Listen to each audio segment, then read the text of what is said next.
সাল্লাল্লাহু আলাইহি ওয়াসাল্লাম বলে, নাযালা ইলাইহি মালাইকাতুম মিনাস সামাই বিজুল বুজুহ কাআন্না ওয়ুজুহাহুম আশ-শামসুন হাত্তা ইয়াজলিসা মিনহুম আদ-দাল বাসর। আপনার আব্বা যখন মারা যাওয়ার সময় হয়, দেখবেন একবার ডানে আর একবার বামে আর একবার সামনে উপরের দিকে তাকায়, তাকায় না? আল্লাহর হাবিব সাল্লাল্লাহু আলাইহি ওয়াসাল্লাম বলে, ওই ব্যক্তি যদি ক্ষমা নিয়ে মরতে শুরু করে দেয়, আল্লাহ রাব্বুল আলামিনের পক্ষ থেকে জান্নাত থেকে 500 রহমতের ফেরেশতা নিয়ে আজরাইল আলাইহিস সালাম হাজির হয়ে যায়। সুবহানাল্লাহ বলেন না? আল্লাহ তাআলা জিবরাইল আলাইহিস সালামকে ডাক দিয়ে বলে, জিবরাইল, আমার যেই বান্দা ক্ষমা নিয়ে মরতে শুরু করে দিয়েছে, তার বাড়িতে গরুর পেশাবের গন্ধে ঠিকমতো ঘুমাতে পারে না। মা ঘুমাকফানুম মিন আকফানিল জান্নাহ ওয়া হুনুতুম মিন হুনুতিল জান্নাহ। যারে যা জান্নাতের আতর আর জান্নাতের রেশমি কাপড় মার্কেট করে আমার বান্দার বাড়ির ভিতরে হাজির হয়ে যা। সুবহানাল্লাহ বলেন না? আমরা এমন মরণ চাই কি চাই না? কথা বলেন, চাই? আব্বা মারা যাওয়ার সময় দেখবেন নিজের বাবা মারা যায়, নিজের সন্তান বাবার মুখে কিছু দেওয়ার জন্য বারবার চেষ্টা করে, কিন্তু বাবা সেইটা নেয় না। এরকম হয় কি হয় না? জোরে বলেন। আমার নিজের হাতে অনেক মুসল্লি মারা গেছে। আমার বাবাও দুনিয়া থেকে বিদায় নিয়ে চলে গেছে। আপনাদের দোয়া 109 বছর বয়স আমার আব্বা পাইছিলেন। আল্লাহ তাআলা আমার বাবা সহ এখানে যারা আব্বা আম্মা হারা আছি, আল্লাহ তাদেরকে বেহেশত নসিব করুক, বলি আমিন। সম্মানিত হাজিরিন, আব্বা যদি ঈমান নিয়ে মরে, যদি ক্ষমা নিয়ে মরে, রাসূলুল্লাহ ডাক দিয়ে বলে, ওই ব্যক্তি তার বাড়ির ভেতরে তার জন্য যেই জান্নাত আল্লাহ বরাদ্দ করে রেখেছেন, ওই জান্নাতটা জিবরাইল আলাইহিস সালামের মারফতে তার বাড়ির সামনে আল্লাহ তাআলা পাঠিয়ে দেয়। শুধু কি তাই, তার রুহুকে রিসিভ করার জন্য জান্নাতের আতর নিয়ে আসে, রেশমি কাপড় নিয়ে আসে। আপনাদেরকে একটা প্রশ্ন রেখে যাই, আব্বা মরে যাওয়ার সময় কিছু মানুষ মরার আগে তার চেহারা সুন্দর, মরার পরে চেহারা কালো হয়, হয় কি হয় না? আবার মরার আগে চেহারা কালো, মরার পরে চেহারা নূরে নূরান্বিত হয়। কি কারণে? এটা আমাদের একটু জানা দরকার আছে না নাই? কথা বলে না কেন? হয় না এরকম? আমরা নিজের হাতে মাইয়িতকে গোসল দিই, যেহেতু এই বিষয়ে মাসালাটা আমাদের জানা অবশ্যই দরকার। রহমাতুল লিল আলামিন ডাক দিয়ে কয়, আজরাইল আলাইহিস সালাম ওই বাড়ির ভেতরে 500 রহমতের ফেরেশতা নিয়ে হাজির হয়। শুধু কি তাই, মায়ুজাউইলা দারাসাতিহি, আজরাইল আলাইহিস সালাম ওই মুমূর্ষু ব্যক্তির মাথাটা তার উরুর উপরে নেয়, মাথার উপরে হাত বুলায়, ডাক দিয়ে বলে, ইয়া আইয়াতুম সালামুন কাওলাম মির রাব্বির রহিম। তার কানের ভেতরে সালাম দিয়ে দেয়। আল্লাহর পক্ষ থেকে পৃথিবীর কোনো মানুষকে যদি সালাম দেওয়া হয়, দুনিয়ার কোনো জিনিসের প্রতি তার কোনো লোভ লালসা থাকে? কথা কেন কেন থাকেনি? না। রহমাতুল লিল আলামিন তিনি ডাক দিয়ে বলে, ওই ব্যক্তির বুকের উপরে জিবরাইল আলাইহিস সালাম হাত রাখে, রাখার পরে ডাক দিয়ে কয়, ইয়া আইয়াতুহান নাফসুল মুতমাইন্না আখরিজু ইলা রাব্বিকা রাদিয়াতাম মারদিয়া, আই হাদিহি আদখালাহুল্লাহুল জান্নাহ। চিৎকার মেরে বলেন সুবহানাল্লাহ। আব্বার চোয়ালে গোশত নাই, চোখে চশমাবিহীন চলতে পারে না, প্রচন্ড শীতের ভেতরে বাড়িতে কম্বল নাই, চামড়া কাপড়ের জুতা কারে বলে আব্বা জীবনে দেখেও নাই, এরকম গ্রামে মুরব্বী নাই? কথা কেন আছে না নাই? গ্রামে এমনও গরিব মানুষ আছে, একই ঘরে এক পাশে গরু থাকে আর এক পাশে মানুষ থাকে, আছে না নাই? গরুর পেশাবের গন্ধে ঠিক মতো ঘুমাতে পারে না। রহমাতুল লিল আলামিন তিনি ডাক দিয়ে কয়, তার বাড়ির চতুর্দিকে রহমতের ফেরেশতারা জান্নাতের আতর ছিটায় দেয়। জান্নাতের আতর মাহুম আকফানুম মিন আকফানিল জান্নাহ, ওই জান্নাতের আতর এই মুমূর্ষু ব্যক্তির মুখের ভিতরে লাগায় দেওয়া হয়। যেই জান্নাত তার জন্য বরাদ্দ করে রাখা আছে, ওই জান্নাত তার সামনে তুলে ধরা হয়। আজরাইল আলাইহিস সালাম তাকে ডাক দিয়ে বলে, তোমার জন্য জান্নাত যেটা বরাদ্দ আছে সেটা আমি নিয়ে এসেছি। ওই ব্যক্তি জান্নাত দেখতে দেখতে আজরাইল আলাইহিস সালাম তার রুহুটা কখন কবজ করে নিয়ে যায় তিনি সামান্যতম টেরও পায় না। এটা হচ্ছে ওই ব্যক্তি, যেই ব্যক্তি আল্লাহর পক্ষ থেকে মাপ নিয়ে মরে গেছে। দ্বিতীয় নাম্বার, যে ব্যক্তি বেঈমান তার অবস্থাটা কেমন হবে? ওয়ান্নাজিআতি গারকা ওয়ান্নাশিতাতি নাশতা। এই ব্যক্তির বাড়িতেও জাহান্নামের 500 ফেরেশতা নিয়ে আজরাইল আলাইহিস সালাম হাজির হবে। চেহারা বড় সুন্দর। রহমাতুল লিল আলামিন তিনি বলে, অদরিবুহুম ফি ওয়ুজুহিহিম, তার প্রথমে চেহারার উপরে উপর্যুপরি আঘাত করা হবে, প্রথমে তার মুখের উপরে আঘাত করা হয়। শুধু কি তাই, তার কণ্ঠনালীর উপরে এমন ভাবে চাপ দেওয়া হয়, আল্লাহর হাবিব বলেন, পৃথিবীর কোন বেঈমান তওবাবিহীন যে ব্যক্তি মারা যায়, ওই ব্যক্তির মৃত্যুর যন্ত্রণা শুরু হয় বাম পায়ের বৃদ্ধাঙ্গুলি থেকে। কোন জায়গা থেকে? বাম পায়ের বৃদ্ধাঙ্গুলি থেকে। আজরাইল আলাইহিস সালামকে দেখার পরে ওই ব্যক্তির রুহুটা তার বডির 80 জায়গার ভেতরে পলায়। হাতের কাছে আসলে হাতের শক্তি বেশি হয়, পায়ের কাছে যাওয়ার পরে পায়ের শক্তি বেশি হয়, চোখের কাছে যাওয়ার পরে চোখগুলি বড় বড় করে, অনেক মাইয়েত মৃত্যুর যন্ত্রণায় পেশাব পায়খানা পর্যন্ত করে দেয়। দেয় কিনা জোরে বলেন, দেয় না? কি কারণে? রাসূল সাল্লাল্লাহু আলাইহি ওয়াসাল্লাম বলেন তার অবস্থাটা কেমন হয়? ওয়ান নাসিআতি গরকা। গরকুন শব্দের অর্থ হলো ভিতরে প্রবেশ করেনেওয়ালা ফেরেশতাদের দল। এটা কেমন? আপনাদের পাশে পুকুর। মুফাসসিরিন কেরাম ইবনে হাসার আসকালানী রাহমাতুল্লাহ আলাইহি তিনি বলছেন, কোন ছোট্ট বাচ্চাকে যদি আপনি পুকুরে শাপলা ফুলের গাছের গোড়া সহ উপরাতে বলেন, তাহলে তাকে আগে পানিতে ডুব দিতে হবে, শাপলার গাছের উপরটা ধরে গোড়া নির্ণয় করতে হবে, তাই না? এরপরে আপনি খামসা দিয়ে ধরবেন, টান দিবেন। বলেন তো শাপলা ফুলের গাছের গোড়া ছিন্ন ভিন্ন হওয়ার সম্ভাবনা আছে না নাই? কথা কয় না কেন? আছে না নাই? রাসূলুল্লাহ বলেন আজরাইল আলাইহিস সালাম যে ব্যক্তি বেঈমান হবে তার বডির ভিতরে সজোরে তার হাত ঢুকায় দেবেন। আমার গোটা বডির ভিতরে শিরা উপশিরা রগ যা আছে সব তার হাতের ভিতরে মুষ্টিবদ্ধ করে নেবেন। কাল্লা ইযা বালাগাতিত তারাকিয়া ওয়া কিলা মান রাক। আল্লাহ রাব্বুল আলামিন বলে তিনি যখন প্রথম হ্যাঁচকা টান দেবে, পায়ের যত সংযোগ আছে সব সংযোগ ছিন্ন ভিন্ন হয়ে যাবে। আপনার এই পায়ের কত দাপট, এই পা দিয়া মানুষের কত অন্যায় কাজ করেছেন। রাসূলুল্লাহ ডাক দিয়ে কয় প্রথম টান দেওয়ার সাথে তার গোটা পায়ের সমস্ত রগগুলি ছিন্ন ভিন্ন হয়ে যাবে। বাবার পা দুইটা ছড়ানো ছিল, এত ক্ষমতাশালী মানুষ, তিনি তার পা দুইটা চাপাবেন এরকম সম্ভাবনাও কথা কয় না কেন আছে? কোন শক্তি আছে? রাসূল সাল্লাল্লাহু আলাইহি ওয়াসাল্লাম বলে আমরা নিজে দেখেছি। বলে আব্দুর রহিমের অবস্থা কেমন? কয় কোমর থেকে নিচ পর্যন্ত গেছে, শুধু উপরে আছে, এরকম বলে কি বলে না? নবীজি বলেন দ্বিতীয় টান যখন আজরাইল আলাইহিস সালাম দেবে তার কোমর থেকে বডি পর্যন্ত অর্থাৎ বুক পর্যন্ত তার রুহুটা চলে আসে। এবার তার রুহুটা কণ্ঠনালীর কাছে আজরাইল আলাইহিস সালামকে ডাক দিয়ে বলে ওয়ামান ফিল আরদি জামিয়া। ও আজরাইল, পৃথিবীতে স্থাবর অস্থাবর যত সম্পত্তি আছে আমি সব তোমাকে দিয়ে দিলাম, বিনিময়ে তুমি আমার গলার কাছ থেকে একটু হাতটা সরায় নাও। আজরাইল বলবে অসুবিধা নাই, 2 বছর পরে আসবো নাকি? কথা কয় না কেন? ছেড়ে দেওয়ার সম্ভাবনা আছে? আজরাইল আলাইহিস সালাম ছাড়বে না। তিনি বলে কাল্লা ইযা বালাগাতিত তারাকিয়া ওয়া কিলা মান রাক। ওই ব্যক্তি যখন দেখবে তার কণ্ঠনালীর কাছে রুহু চলে এসেছে, তিনি তখন বলবেন সুম্মা ইনজিহি কাল্লা, হায় হায়, পৃথিবীতে আমি এত সম্পদ এত কিছু অর্জন করেছি, পৃথিবীর কোনো কিছুই আমার কাজে লাগলো। রাহমাতুল্লিল আলামিন তিনি বলে শোনো, এই ব্যক্তির মৃত্যুর যন্ত্রণার চাইতেও তার একটা কষ্টের জায়গা আছে। কোনটা? আয়েশা রাদিয়াল্লাহু তাআলা আনহা আল্লাহর হাবিবকে প্রশ্ন করলো, ইয়া রাসূলুল্লাহ, মানুষ মরে যাওয়ার পরে কবরে রাখার আগে তার ভালো এবং খারাপ সময় কোনটা? রাসূলুল্লাহ বললেন মরে যাওয়ার পরে মহিলার নাকের ফুল, কানের দুল এগুলি যখন খুলে নেয় ওই ব্যক্তি তখন বুঝতে পারে আর তার বাড়ির ভিতরে জায়গা হবে না। বাবার গায়ের জামা যখন খুলে নেয় তিনি আত্মচিৎকার মেরে ডাক দিয়া বলে, ও পৃথিবীর মানুষ, আমার গায়ের জামা ময়লা হয় না, এত তাড়াতাড়ি তোমরা আমাকে বাড়ি থেকে বের করে দিও না। রাসূল সাল্লাল্লাহু আলাইহি ওয়াসাল্লাম তিনি ডাক দিয়া বলছেন শোনো, পৃথিবীর কোন মানুষ যদি মরে যায়, মরার যন্ত্রণার চাইতেও তার গায়ের জামা যখন খোলে এটা তার থেকে সব থেকে বেশি কষ্ট হয়। সম্মানিত হাজিরিন, মানুষ মরার পরে এবার তার গোসল দেওয়ার পালা, তাই না? আমাদের দেশে নিয়ম আছে, আপনাদের এদিকে আছে কিনা জানি না। মানুষ মরার সাথে আব্বা মারা গেছে খাটের উপরে, কিন্তু মরে যাওয়ার সাথে সাথে আব্বারে খাটের থেকে নিচে নামায় দেয়। দেয় কি দেয় না? জোরে বলেন। এখানে আলেম ওলামা, মসজিদের খতিব সাহেব যারা আছেন, আমি আপনাদের কাছে জানতে চাই এই অধ্যায়ের ভেতরে জানাজা অধ্যায়ে মাইয়িত থেকে কবর পর্যন্ত কোনো একটা হাদিস যদি দেখাতে পারেন যে মানুষ খাটে মারা গেলে ওই ব্যক্তিকে নিচে নামাতে হবে, এটা কোন জায়গাতে হাদিস পেলেন আপনি? রাসূল সাল্লাল্লাহু আলাইহি ওয়াসাল্লাম বলে শোনো, তোমার আব্বা মারা গেছে খাটে, তুমি যখন তোমার বাবাকে নিচে নামায় দাও, তুমি তোমার জুতা পায়ে দিয়ে যে চতুর্পাশে হাঁটো, তোমার জুতার আওয়াজ পর্যন্ত তোমার বাবা শোনে। সুবহানাল্লাহ বলেন না? কি কয়? তোমার বাবা তোমার জুতার আওয়াজ পর্যন্ত শোনে। সম্মানিত হাজিরিন, এমন সন্তানকে রেখে যান যেই সন্তান আপনার জানাজা পড়াতে পারে, গোসল দেওয়াতে পারে। আমাদের দেশের নিয়ম হলো মাইয়িতকে যখন খাটে নেয় গোসল করানোর জন্য, তার কানে এবং নাকের ভিতরে লম্বা কাপড় ঢুকায় দেয় না? কথা কয় না কেন? দেয় কি দেয় না?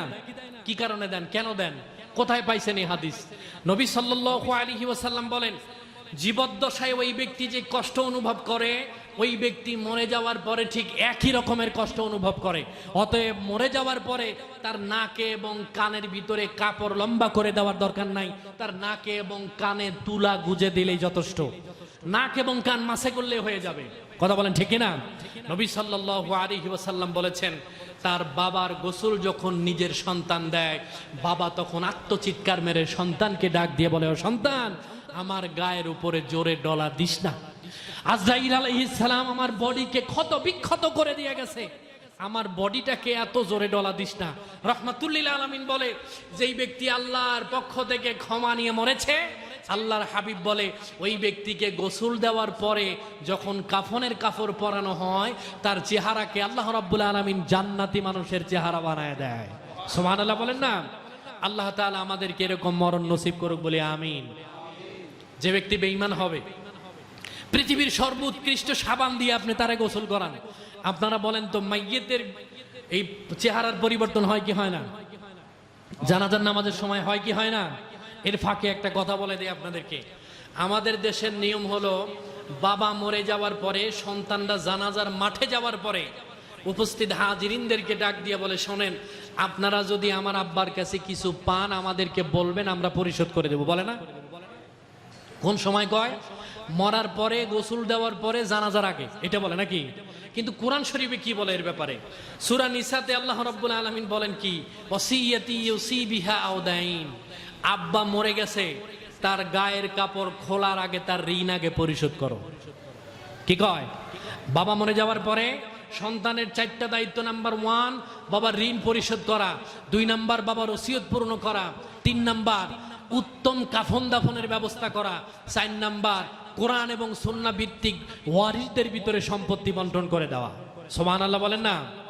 আমাদের দেশে এই নিয়ম আছে, আব্বা মরে গেছে 30 বছর হলো, আজও পর্যন্ত বোনের হক দিয়ে দেয় নাই, ওই ভাই এখনো মসজিদের ইমাম।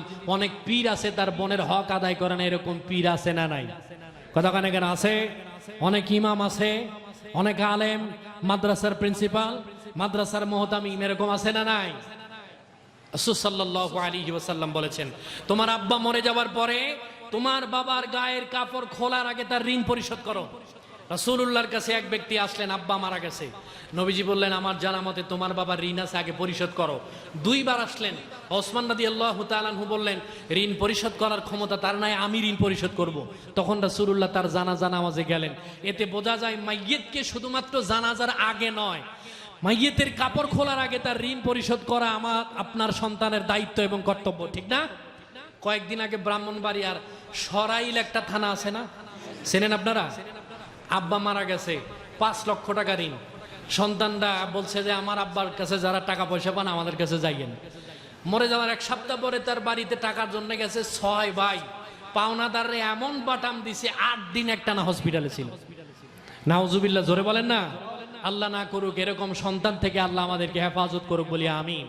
সম্মানিত হাজিরিন, রাসূলুল্লাহ বললেন, মানুষ মরে যাওয়ার পরে তার দুঃখের সময় হলো তার গায়ের থেকে যখন জামা কাপড় খোলে, আর ভালো সময় হলো সন্তান মরে যাওয়ার পরে যখন কোনো সন্তান তার মা বাবার জানাজার নামাজের সামনে দাঁড়ায়। রাসূলুল্লাহ বলেছেন, ওই ব্যক্তির প্রথম তাকবীর দেওয়ার সাথে আল্লাহ মা বাবার জীবনের গুনাহকে মাফ করে দেয়। সুবহানাল্লাহ বলেন না? এবার কবরের দিকে নিয়ে যাওয়ার পালা, তাই না? কোন দিকে? এবার কবরের দিকে নিয়ে যাওয়ার পালা। রাসূল সাল্লাল্লাহু আলাইহি ওয়াসাল্লাম বলেন, ইন্না হাযিহিল উম্মাহ তুবতালা ফি কুবুরিহা ফালাউলা আল্লা তুদাফিনুন লাদাউতুল্লাহ আন ইয়াসমাআকুম মিন আযাবিল কবর আল্লাযী আসমা মিনহু। আমরা পাশেই কবরস্থান দেখছি, এখানে অনেকের আত্মীয় স্বজনের কবর আছে, আছে না? এখানে মাইকের আওয়াজও যাচ্ছে অনেক দূর পর্যন্ত। আল কবরু আউওয়ালা মানজিলিম মিন মানাজিলিল আখিরাহ, হুফরাতুম মিন হুফারিম মিন নিরান আও রাউজাতুম মিন রিয়াজিল জান্নাহ। আমরা কেউ কেউ দেখি কবর একটা গর্ত, আর কিছুই নয়। কিন্তু রাহমাতুল লিল আলামিন বলেন, এই কবরটা কারো জন্য জান্নাত, আবার কবরটা কারো জন্য জাহান্নামের টুকরা। রাসূলুল্লাহ বলেন, পৃথিবীর কোন সন্তান মারা যাওয়ার পরে ওই সন্তানকে কবরে রাখার আগে যদি আব্বা আম্মাকে ওই কবরের আযাব সম্পর্কে দেখানো যেত, ফালাউলা আল্লাহ তুদাফিনুন, পৃথিবীর কোনো মা বাবা তার সন্তানকে মাটির নিচে দাফন করতো না। কিন্তু আশ্চর্যের বিষয় হলো আমরা মুসলমানেরা কবর খোঁড়ার সময়ও বিড়ি খাই, আছে না? কথা কানে কেন, আছে না নাই? শহরের কবরস্থানের ভিতরে বসে জুয়া খেলে, তাস খেলে, এরকম মুসলমান নামধারী কিছু আছে না নাই? অথচ রাসূলুল্লাহ বললেন পৃথিবীর সব থেকে ভয়ঙ্কর জায়গার নাম হচ্ছে কবর। কি? আপনাকে কবরে নিয়ে যাচ্ছে, আব্বা আম্মাকে কবরে নিয়ে যাচ্ছে। রাসূল সাল্লাল্লাহু আলাইহি ওয়াসাল্লাম বলে ওই মৃত ব্যক্তি তখন নিজেকে আশ্বস্ত করে, কোনো অসুবিধা নাই, সন্তান স্ত্রী পুত্র পরিজন আমাকে বাড়ি থেকে বের করে দিয়েছে, কোনো অসুবিধা নাই, আমার সাথে 4 জন কবর পর্যন্ত গেছে। কিন্তু আসলে কি তারা যায়? কবরে নামানোর পরে ওই ব্যক্তি নিজেকে আশ্বস্ত করে অসুবিধা নাই, যে 4 জন আনছে তারাও নাই, 3 জন তো কবরে নামছে। আস্তে আস্তে যখন বাঁশের ফালি কবরে এক পাশ থেকে দেওয়া হয়, একজন একজন করে যখন উঠে যায়, রাসূলুল্লাহ বলে ওই ব্যক্তি এমন আত্মচিৎকার করে, ওর চিৎকার যদি পৃথিবীর কোনো মানুষ শুনতো, ওর জন্য না কেঁদে নিজের কবরের জন্য কান্নাকাটি করতো। রহমাতুল্লিল আলামিন তিনি ডাক দিয়ে কয়, ওই ব্যক্তি তখন আত্মচিৎকার মেরে বলে যে আল্লাহ এবং তার নবী ছাড়া আমার আর কোনো উপায়। সম্মানিত হাজিরিন, কবরে প্রশ্ন হবে কয়টা? এটা আমরা ছোট থেকে জানি 3টা। মুসলিম শরীফের হাদিস হচ্ছে কবরে প্রশ্ন হবে 4টা। কয়টা? একটা হলো সাইকোলজিক্যালি টেস্ট। কি? সাইকোলজিক্যালি মনস্তাত্ত্বিক প্রশ্ন। সেটা আবার কি? পৃথিবীর মানুষ যখন মারা যাক না কেন, তুতলা শামসি ইনদা গুরুবিহা, রাসূলুল্লাহ বলে পৃথিবীর মানুষ যদি সকালে তাকে দাফন করে, তার কবরের সময়টা হবে আসর এবং মাগরিবের মাঝামাঝি সময়। আমি কি বুঝাইতে পারছি আপনাদেরকে? কবরে রাখার সময়টা কখন? আসর এবং মাগরিবের মাঝামাঝি সময়। রাসূলুল্লাহ বলে মাইয়িতকে মাটি দেওয়ার পরে যখন সবাই চলে যাবে, চলে যাওয়ার পরে ফায়াতিহি মালাকান, 2 জন ফেরেশতা তার কবরের ভেতরে ঢুকবে। ফায়াদিলিসানিহি, তাকে কবরের ভেতরে উঠায়া বসানো হবে। ওয়ায়াফসাহু আইনাইহি, ওই ব্যক্তি তিনি যদি ঈমানদার হয় এবং ওই ব্যক্তি যদি তওবাকারী হয়, ওয়ায়াফসাহু আইনাইহি, তিনি চোখ কসলায়া ঘুমের থেকে মানুষ ওঠার পরে যেমন দেখে, সামনের দিকে নজর করে দেখবে সূর্য ডুবু ডুবু ভাব। সুবহানাল্লাহ বলেন না? কি দেখবে? সূর্য ডুবন্ত অবস্থায়। এমতো অবস্থায় তাকে জিজ্ঞাসা করবে ফায়াকুলান লাহুমার রাব্বুক, তুমি বলো তোমার রব কে? ওই ব্যক্তি তখন ফেরেশতাদেরকে বলবে যে তুমি দেখো না, দাউনি মুসাল্লি, আসরের নামাজের সময় চলে যাচ্ছে, তোমরা আমাকে জিজ্ঞেস করো আমার রব কে, আমাকে নামাজ পড়ার ব্যবস্থা করে দাও। সুবহানাল্লাহ বলেন না? যে ব্যক্তি কবরে নামাজের জন্য ব্যস্ত, তার বাকি প্রশ্নের দরকার আছে? কথা কানে কেন, দরকার আসেনি? এটা হলো প্রথম প্রশ্ন। ওই ব্যক্তিকে জিজ্ঞেস করা হবে এটা কবরের জায়গা, এটা দুনিয়ার জায়গা নয়। রহমাতুল্লিল আলামিন বলেন ওই ব্যক্তিকে প্রথম প্রশ্ন করার পরে তিনি জবাব দেবেন, দ্বিতীয় প্রশ্ন করার পরে তিনি জবাব দেবেন, 3 নাম্বার প্রশ্ন করার পরে জবাব দিবেন ফায়ুনাদি মুনাদিম মিনাস সামাম সাদ্দাকতা ইয়া আব্দি, আসমান থেকে একটা আওয়াজ আসবে, ও আমার ফেরেশতারা, তাকে আর বিরক্ত করার দরকার নাই, তাকে মাটি দেয়া হয়েছে বৃষ্টির দিন, এই গিলাতলির সেতে মাটির বিছানায়, অফরিশুহু মিনাল জান্নাহ, তুমি তার কবরের ভেতরে একটা জান্নাতের গালিচা বিছায় দাও। সুবহানাল্লাহ। তার গায়ের কাপড় কুমিল্লার দোকান থেকে নিয়ে আসা হয়েছে, অলবিসুহু মিনাল জান্নাহ, তার গায়ের কাপড় খুলে জান্নাতের কাপড় পরায় দাও। অফুতিহাত লাহু আবওয়াবুল জান্নাহ, কবর থেকে জান্নাত পর্যন্ত একটা দরওয়াজার ব্যবস্থা করে দাও। সুবহানাল্লাহ বলেন না? ওই ব্যক্তির কবর থেকে ফেরেশতারা উঠবে, মাথার ভেতরে হাত রাখবে, বলবে যে এত কঠিন প্রশ্নের জবাব তুমি কেমনে দিলা? তিনি বলবেন যে করাতু কিতাবাল্লাহ, দুনিয়াতে কোরআন শরীফ পড়েছি, কোরআন শরীফ ইজমা কিয়াস হাদিস অনুযায়ী আমি আমার জীবন জীবিকা নির্বাহ করেছি, কোরআনের বদলতে আল্লাহ তাআলা আমাকে প্রশ্নের সওয়ালগুলিকে সহজ করে দিয়েছেন। সুবহানাল্লাহ।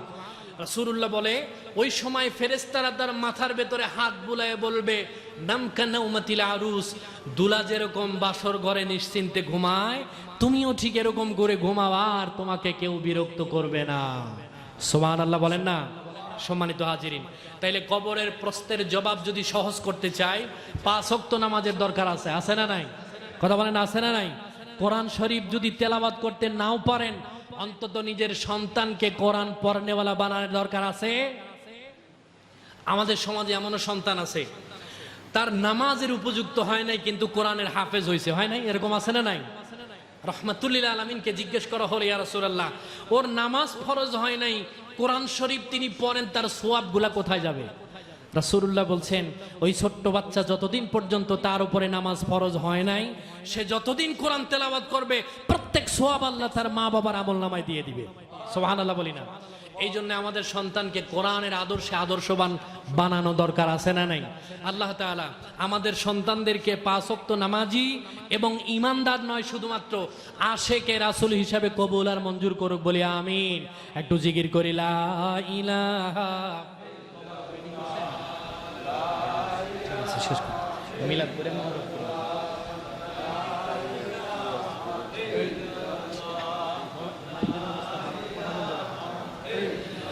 একটু মোহাব্বতে লা ইলাহা ইল্লাল্লাহ, লা ইলাহা ইল্লাল্লাহ।